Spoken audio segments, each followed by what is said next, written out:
Hello everyone, I'm Julia Hangsler, a professor and educational technologist at Vancouver Island University's Faculty of Education. Our university was founded in 1969, and VIU is one of 11 public Canadian universities in the province of British Columbia, and it's located on Vancouver Island.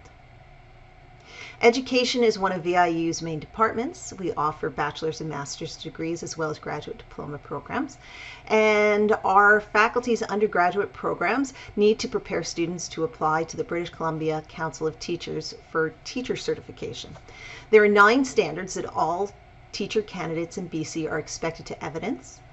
At VIU, we demonstrate competencies in these standards through an e-portfolio in conjunction with a transcript of a student's accredited courses and grades.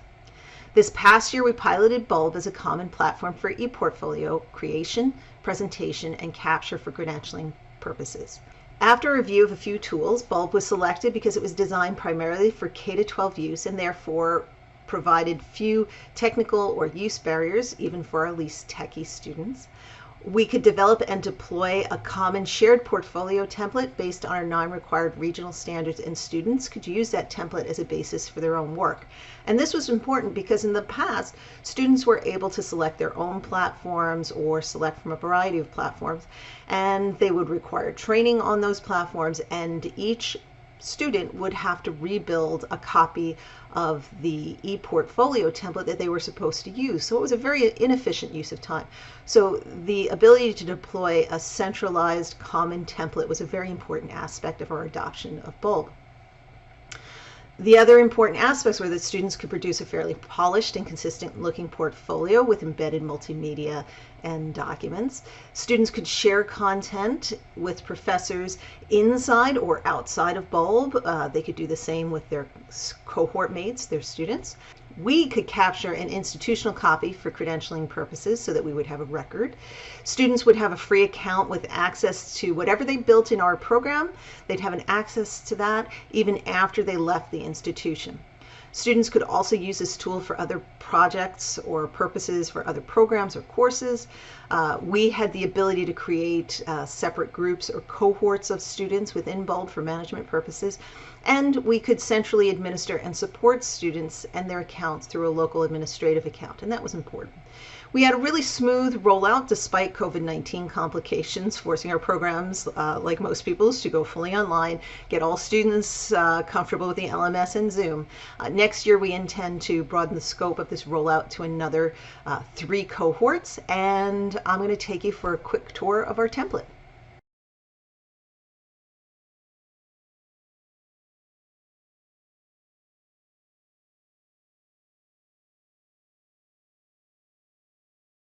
In my account sits a version of the ePortfolio that's saved as a template. And you can see here we have a consistent icon. Students can put their name here. It has whichever year of the program they're in, and it's just simply titled Education ePortfolio. I've also provided a section of Bulb support, and that has videos and documentation just to help students go through the use of the portfolio. So as you can see here, the template, it has a selected image at the top. We also have a welcome and acknowledgement area. Incorporating a welcome and acknowledgement of traditional territory into anything official, and this is an official e-portfolio, shows that you recognize Indigenous peoples as the First Peoples of Canada, and it demonstrates that you are aware of Aboriginal culture and their connection to the lands. So on this page, students would state either a very simple welcome and acknowledgement or perhaps a more developed one. It will depend on the student and how well they have personally developed along Standard 9. Another introductory section of the ePortfolio is the About Me, and this allows students to put some material in about them. In this area, they are allowed to change the header if they would like to do that, add any other images or things here. But perhaps the most important section is a collection here. So note that these 2 are pages, but this section here is actually a collection, and it's a collection of the 9 standards.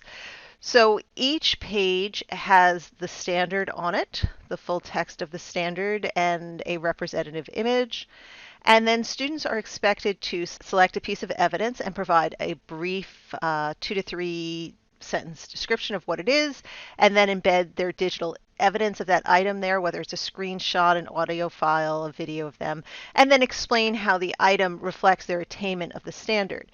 So each one of the 9 standards has one of these. Now, the students are not supposed to change the headers of the images for each standard, so that no matter what professor looks at what student's template, they would all be the same. They would know where they are based on images as well as content. So this template sits in my portfolio and is shared with them. So that's about it, folks. I hope this was useful for you. And if you should have any other questions about how the ePortfolio template was designed or about our bulb implementation here at VIU, please feel free to email me at julia.henksler@viu.ca. And thanks for watching this video.